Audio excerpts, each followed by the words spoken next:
চরকি ও SBF এর official সামাজিক যোগাযোগ মাধ্যমের পেজ থেকে প্রকাশ করা হয় রায়হান রাফি পরিচালিত তুফান সিনেমার টিজার। সিনেমাটি ঘোষণার পর থেকেই দর্শকদের মধ্যে অন্যরকম চাঞ্চল্যের সৃষ্টি হয়। 1 মিনিট 21 সেকেন্ডের টিজারটি গত বুধবার 24 ঘন্টা পার হতে না হতেই ফেসবুক ও ইউটিউবে কোটির ভিউ মাইলফলক অতিক্রম করেছে।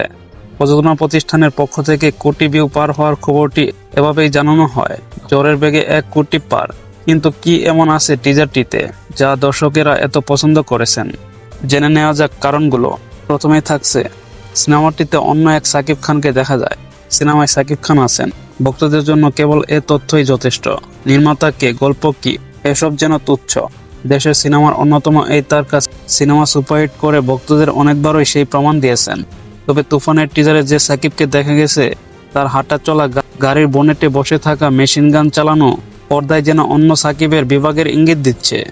উপমহাদেশের মূলধারার বাণিজ্যিক সিনেমায় তারকাদের যেভাবে পর্দায় সুপারস্টার হিসেবে হাজির করা হয়, সেটা টিজারে নির্মাতা ভালোভাবে প্রকাশ করেছেন, যা দেখে অনেক ইউটিউবার দর্শক মন্তব্য করেছেন এ যেন অন্য এক সাকিব। এভাবে টিজারে আগে দেখা যায়নি তাকে।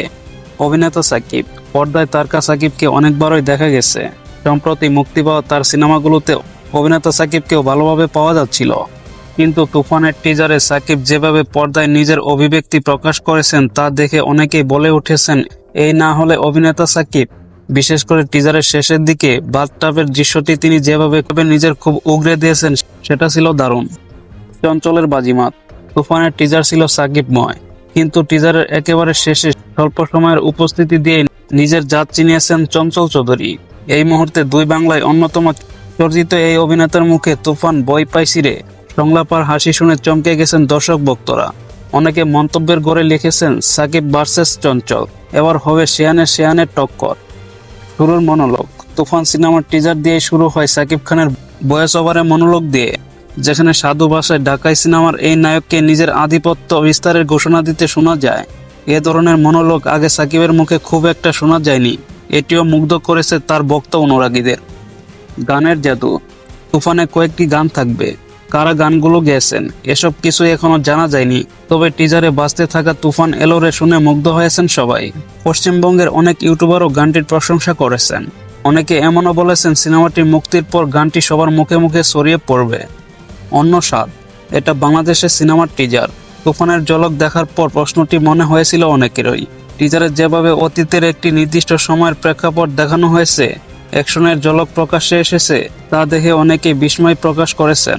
বলেছেন বাংলাদেশি সিনেমা হিসেবে তুফানের টিজার নিয়ে তাদের যা প্রত্যাশা ছিল সেটি ছড়িয়ে গেছে। সর্বশেষ থাকছে রায়হান রাফির চমক। পরাণ সুড়ঙ্গের মতো সিনেমা আর অন্যান্য ওয়েবের কাজ দিয়ে রায়হান রাফি এরই মধ্যে নির্মাতা হিসেবে নিজের আলাদা পরিচিতি তৈরি করেছেন। বাণিজ্যিক আর শৈল্পিক গণনার মিশ্রণে চলচ্চিত্র নির্মাণ সহজ নয়। অনেকেই রাফির মধ্যে গুণটি আছে বলে মনে করেন। রাফি নির্মাতা হিসেবে আরও নিজেকে চিনিয়েছেন তুফানের টিজারে। প্রতিটি শট সংলাপ দিয়ে যেভাবে গল্পের ঝলক দেখিয়েছেন, তারও প্রশংসা করেছেন অনেকে। পবিত্র ঈদুল আজহায় মুক্তির অপেক্ষায় থাকা সিনেমাটিতে সাকিব খান ছাড়াও অভিনয় করেছেন চঞ্চল চৌধুরী, মিমি চক্রবর্তী, নাবিলা সহ আরও অনেকেই। সিনেমাটিতে একটি দৃশ্যে দেখা যায় সুপারস্টার সাকিব খান গাড়ি চালিয়ে আসছেন, আর তার সঙ্গে বসে আছেন নায়িকা মিমি চক্রবর্তী। মিমি চক্রবর্তীকে সেভাবে দেখা না গেলেও ভক্তরা তাকে চিনে ফেলেছেন। ভক্তরা বলছেন তুফানের জান মিমি চক্রবর্তীকে দেখা গেছে তুফান সিনেমার টিজারে।